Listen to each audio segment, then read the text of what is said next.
I hope you don't mind the aircon ha, kasi ang init. Kita nyo naman, diba? Sobrang tutok na tutok sa atin yung araw. And I'm here filming kasi si my loves natutulog pa.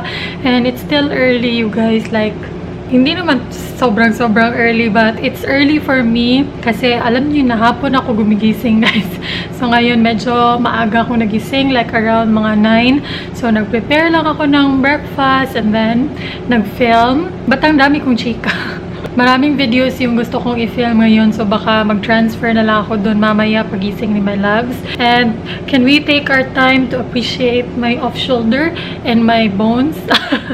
So yeah, let's get started. Kung gusto niyo malaman anong mga products na ginamit ko, baka makalimutan ko i-mention, just check the description box. Lahat ng information nandun. If i-film ko yung yung love story namin ni my loves kasi sobrang daming nag-request noon. Ayan, nag-primer lang ako and then let's proceed with foundation. Guys, I actually need your help. Like, parang nauubusan ako ng i-film. Gusto niyo ba ng mga challenges? Ayoko kasing i-film yung gusto ko lang i-film. Gusto ko yung gusto nyo ring mapanood para sure ako na mag-enjoy kayo. May nagtatanong sa akin kung grabe ang liwanag. Manegative na lang ni Ron. Ayan, okay na guys. Ayan, sobrang binabaan ko na yung ISO. But anyways, maraming nagtatanong sa akin about sa Beauty Blender. Real Techniques sponge, kung original ba to. Yes, original to guys. And sabi niya, nabili niya kasi sa Lazada yung sa kanya.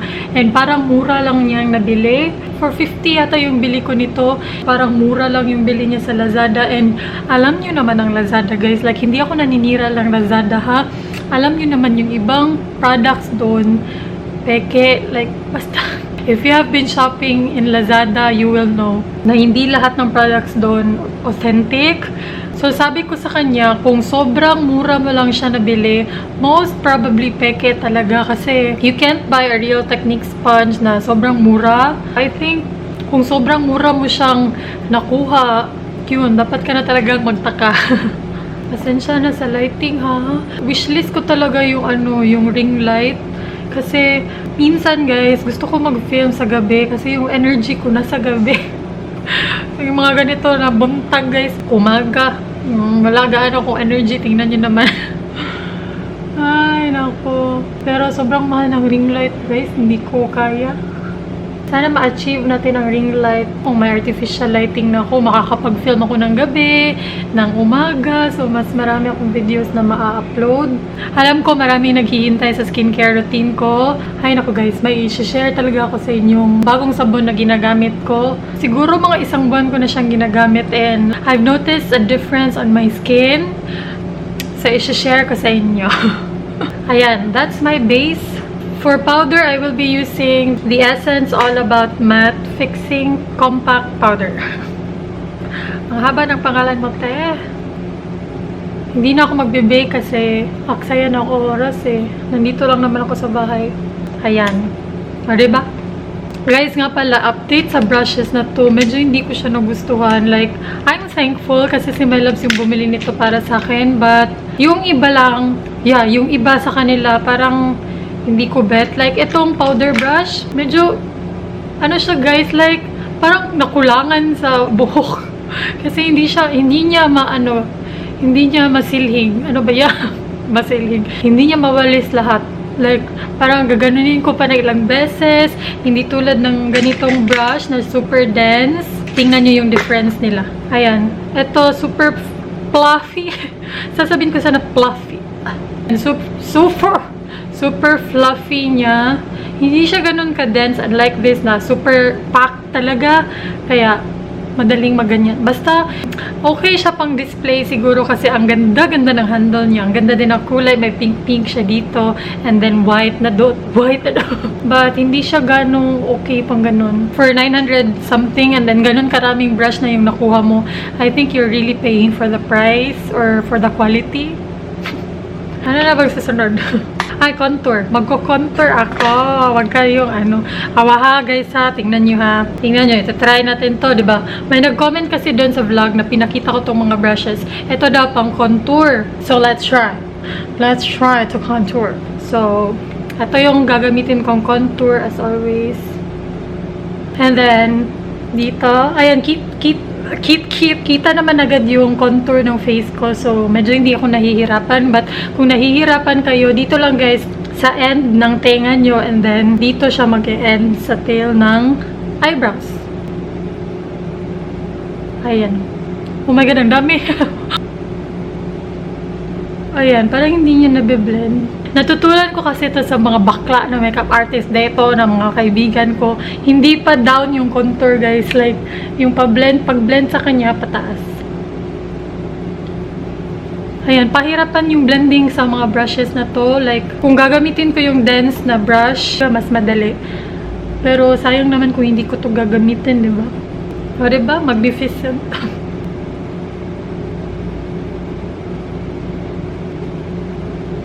Hindi na ako gano'n nagko-contour dito kasi hindi naman gano'n kalaki yung noo ko. And then dito lang, mas gusto ko mag-contour dito kasi tambok na akong dere guys. Dako na akong naong. So, ayun.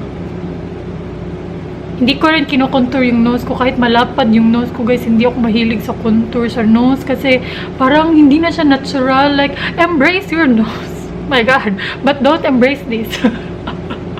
Wala, uy. Madabuji. Oh my God. Yan. Oh my God. This contour daw. Gustong-gusto ko talaga. As in, gustong-gusto ko talaga to. Nagka-create talaga siya ng literal na shadow, guys. Lalo na sa camera. Yan. Pantay na ba? And then, dito sa ating alaga. Mahalin ang iyong alaga. Diba? Ang ganda. Ayan. Para na ba kung si Magnificent, guys? Diba? My favorite part na tayo, guys. Oh my God, my favorite part, blush. Blush is life. Blush is life. Blush. Lately, guys, yung ginagamit ko talagang blush is this Sassy Colors Radiant Glow Powder Blush in the shade Blushing Berry. Like, ito talaga yung ginagamit ko for the past week siguro. Everyday, like everyday. Hindi ko na ginagamit yung ibang blushes ko. Ito lang talaga. Kasi super ganda. Ewan ko ba. May salamin siya and then maliit lang naman siya guys, but alam yung sobrang dami ng product and then dahil pigmented siya, hindi nyo ito mauubos. Mamatay na lang ako, hindi ko ito maubos. Oh my God. Ginanon ko lang ang brush guys. Like parang hangin lang. Ayan. Kung ginagamit ko tong blush na to, like, ginaganyan ko lang talaga. Like, parang hangin lang na pumapatong sa pisngi. And then sa blush, guys, kanya-kanya naman tayo ng preference. So, kung gusto nyo, dito lang yung blush nyo sa my contour side, okay lang. Para medyo manipis tingnan yung mukha nyo. But, ako gusto ko kasi yung rosy cheeks, mga ganun. Parang mistisa lang kahit hindi. Ayan. Oh my God, paiba-iba talaga yung lighting. Ayan, tapos na ako sa base, blush, and something. So, brows na tayo. Ganito yung order na ginagawa ko pag nagbe-makeup, guys. Doon sa base, then dito, and then dito. Meron akong brow routine sa channel ko, nakaka-upload lang. So, if you wanna watch the in-depth, the in-depth tutorial, grabe, para na talagang makeup artist. Ito guys, kasama to sa bagong brush set. Maganda siya. Spoolie. Ang ganda talaga ng handle, no? I like gold, guys. Like, I love gold. So, anything gold, I love. Sa mga nagtatanong kung anong ginagawa ko sa ginagawa, I hate that word, ginagawa. Sa mga nagtatanong kung anong ginagawa ko sa eyebrows ko, I pluck them. Pero pag walang time, like nagmamadali akong i-groom sila, blade. Ayan, after 48 years natapos din ang kilay. Sa kilay talaga ako nahihirapan guys. Like, sa kilay talaga ako matagal matapos. Like, yun yung pinaka-struggle ko kasi di ganun ka-even yung eyebrows ko to start with, yung shape nila. So, I really need to make an extra effort para ganda silang tingnan. So, yes. Yan lang ang kinaya ng powers ko ngayon. So, yun. Ay, mag-eyeshadow ako ng very, very light. Gagamit ako ng eyeshadow kasi gusto ko ipakita sa inyo yung mga eye brushes. So, gusto kong ipakita sa inyo how well these works and bakit ko nasabing hindi siya ganun kaganda. May ibang brushes dito na hindi ko pa nagagamit. Let's try. Ang dami ko talagang yaw-yaw. Gustong-gusto ko tong palette na to, like, sa lahat ng palettes ko, ito yung paborito ko. Wala lang talaga siyang mirror. Wala siyang salamin. Ito Ito yung flat brush na kasama dun sa brush set. And then, let me take that. Pasensya na kung dito ako tumitingin guys. Nandito kasi yung maliit na salamin. Ayan, nilagyan ko lang siya ng parang base para mas maganda yung transition ng ibang eyeshadow. Guys, hindi ako makeup artist ha. So yeah, eto medyo okay siya guys. First time ko din to gamitin, medyo okay naman siya.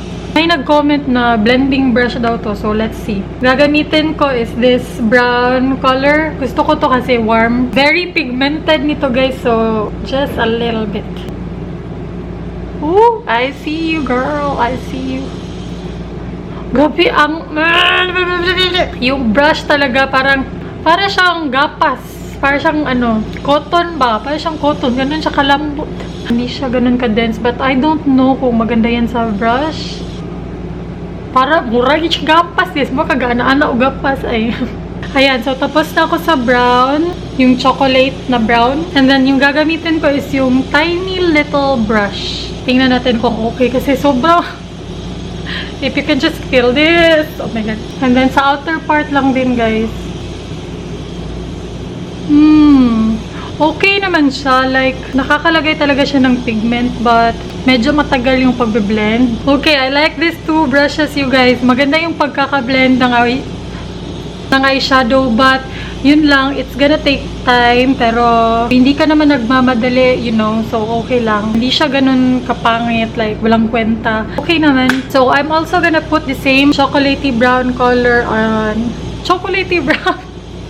I'm pretty sure may pangalan siya. May pangalan siya, you guys. Chocolatey brown. Yung ginamit ko sa base is pure. And then yung transition is soft and sexy. And yung chocolatey brown is slow dance. The same brush.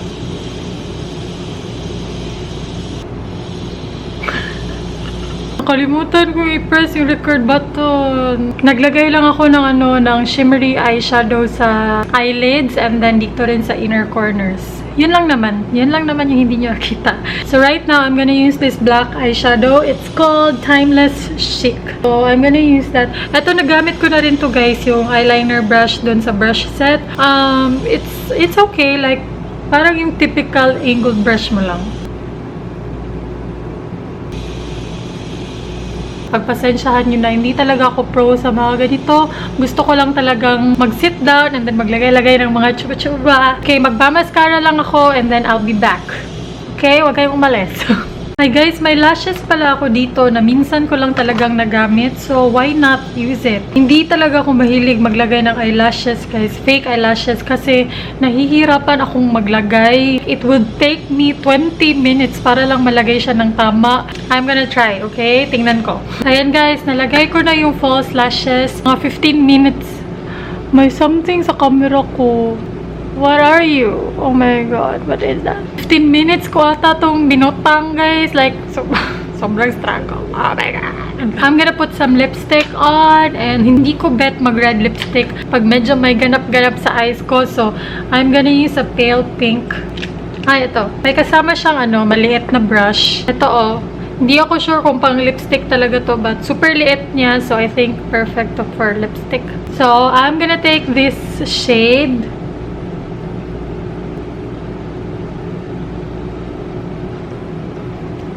So yeah, oh my God.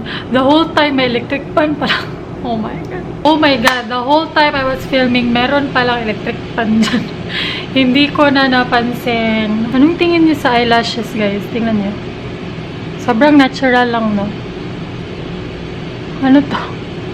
So yeah, we're done, you guys. We're finally done. Oh my God. I think I like it. I hope you guys enjoyed. Like, I hope hindi ko kayo na-bore sa struggle ko sa paglalagay ng makeup. But, you know, practice makes perfect. I hope you guys enjoyed. Mag-film ulit ako ng ibang videos. Please like this video para malaman ko kung gusto niyo ng mga ganitong types of videos. Like, I sit down, I chat with you, and then naglalagay lang ako ng kung anik-anik. Please like this video if gusto niyo pa ng mga ganitong types of videos. So, baka sa isang week may gagawin akong ganito. So, like this video para malaman ko. And also sa mga bago, don't forget to click the subscribe button. It's right there, the red button. Diba ganun sa Americanized? Button. Pero dito, button. Yeah, thank you guys so much for watching. Thank you again. Thank you for everything. We're almost close to 5,000 and I could not, I cannot believe it. I cannot believe it. Marami na naman akong dinadaldal ending na ng video. So yeah, thank you guys so much for watching. Don't forget to subscribe ha. And mga bago, welcome to my channel. I hope you guys enjoyed my previous videos. And thank you. Bye!